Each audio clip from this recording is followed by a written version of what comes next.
विक्रम सिंह डाला, मेरे साथ आदरणीय कैप्टन सुल्तान सिंह जी, जिन्होंने 1965 और 1971 की जंग में बहुत बड़ा योगदान रहा सर का।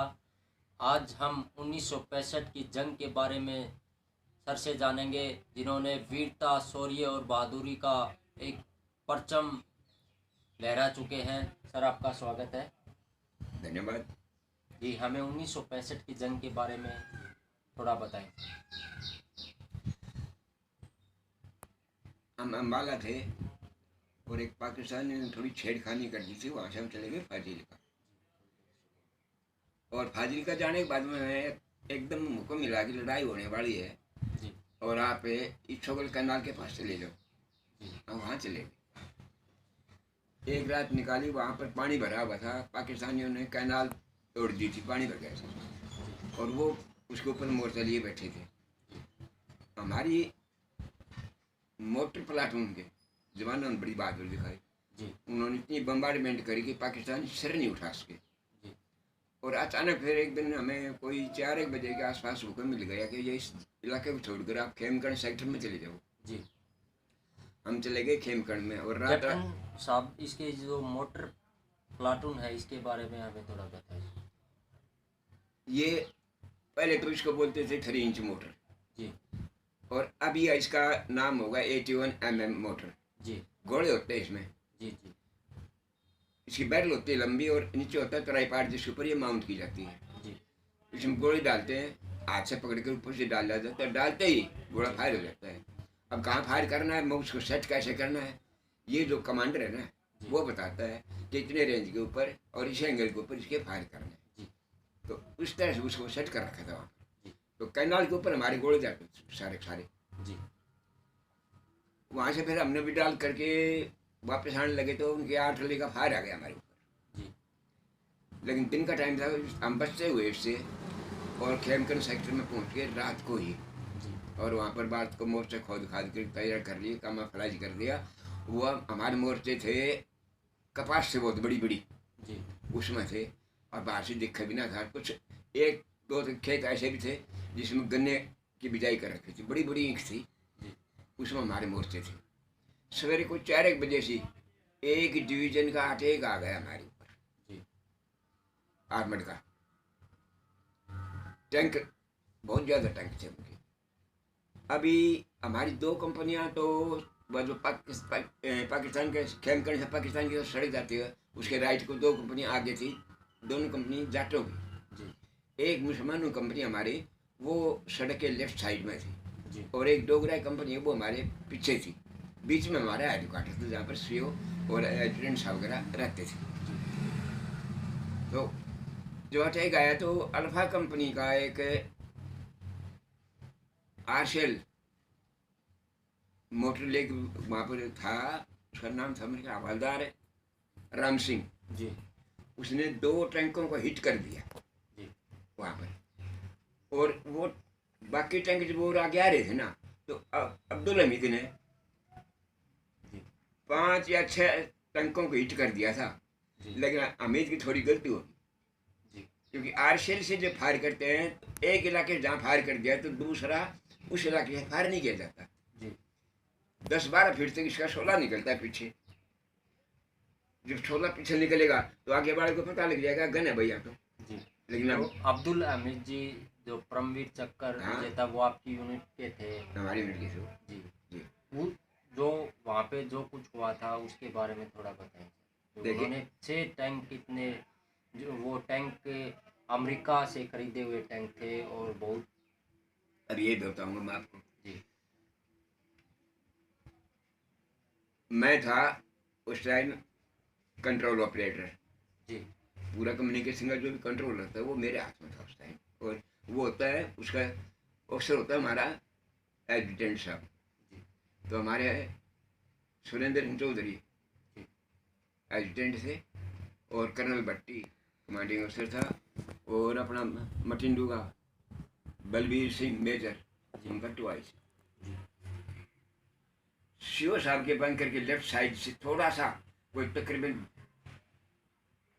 100 गज अब्दुल हमीद ने मोर्चा बना रखा था सड़क के साथ। अमित ने टैंक तोड़े, उसके बाद में वो जो मोर्चे से उसका पीछे निकलता है ना सोडा, उसको देख कर पाकिस्तानी के एक टैंक ने उसके ऊपर फायर कर दिया, क्योंकि टैंक भी प्रोटेक्शन चलते, एक टैंक आगे है तो दो टैंक साइड में उसके प्रोटेक्शन में चलेंगे। तो एक टैंक ने जब किया तो उधर की बात है, देखिए निशाना इतना हिट हो गया कि उसका जो गोला था आर्शल गन के बीच में घुस गया, जो बैरल थी उसकी, और वो फट गई। माउंटेड उस पर जीप पर माउंटेड थी गन, जीप भी जल गई, वो भी आर्शल जो जवान बचे सारे मर गए। 6-7 टैंक दिन तोड़ दिए, दो पहले एक ने तोड़ दिए थे, और एक दो टैंक हमारे से आगे गुजर गए थे। अच्छा। वहाँ डेल्टा कंपनी का एक आर्शल लिए बैठा था जवान, उसने उसको हिट कर दिया। जब इतने टैंक हिट हो गए तो पाकिस्तान ने सोची यहाँ तो पता नहीं कितना आर्मी फोर्स जाएगी या क्या है, हमारे टैंक टूट नहीं सकते, क्योंकि पाकिस्तान की ये अमेरिका की ये गारंटी थी कि संसार में कोई भी इन टैंकों को तोड़ने वाला नहीं है जी।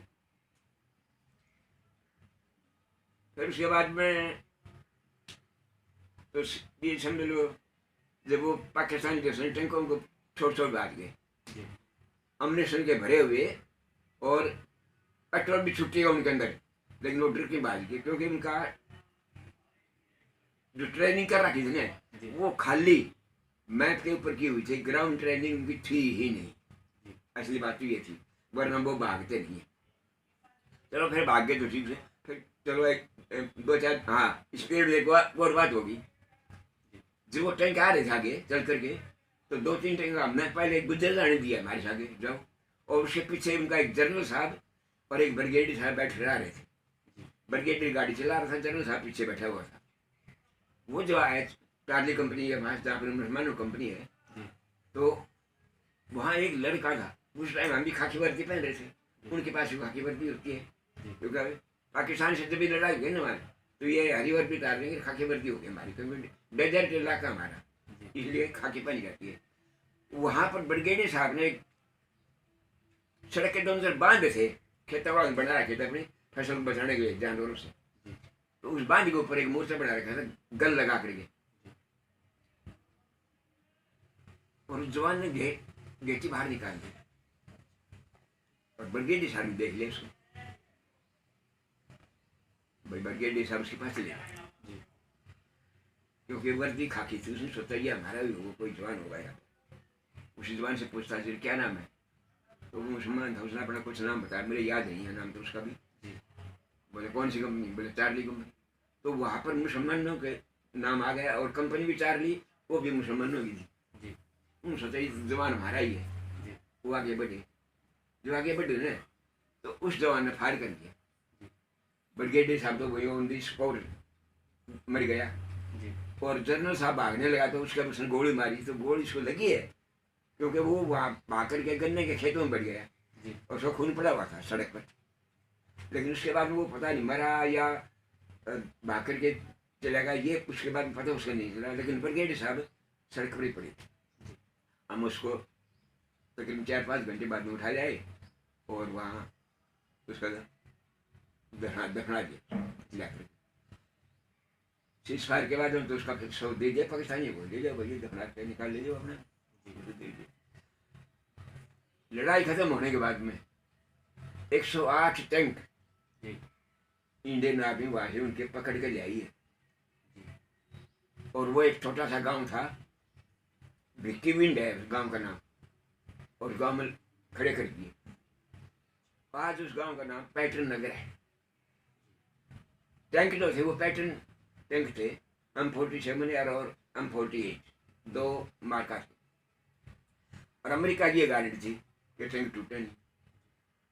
तो जो वो टैंक वहाँ जाकर इकट्ठे कर रखे थे, उसके बाद उनका एक जनरल साहब आए थे अमेरिका का, ये देखने के लिए कि इंडियन आर्मी मेरे टैंक तोड़ के कह दिए। उसने कहा था हमें वो गोला दिखा दो जिससे मेरे टैंक तोड़े हैं तुमने।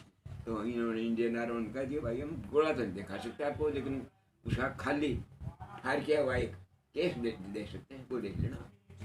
अब उसमें बारूद क्या भर रखी थे, क्या था उसमें वो तो भगवान जाने, लेकिन हमारे ये सुनने में ये आ रही है कि उस टाइम जो अम्युनिशन था वो भी अमेरिका से आया सिलिकॉन का, लेकिन वहाँ जो अम्युनिशन इस्तेमाल किया गया वो इंडिया का बनाया हुआ था। हमारे कोई वैज्ञानिक था, उसने बनाया, और वो इस प्रकार का अम्युनिशन था, आप टैंक पर निशाना देकर हिट कर रहे हैं और टैंक तो मूवमेंट कर रहा है जी। अगर आपका निशाना चूक भी गया ना तो उसमें इतनी चुंबकीय शक्ति थी, वो लोग साथ जाकर चिपक जाया करता।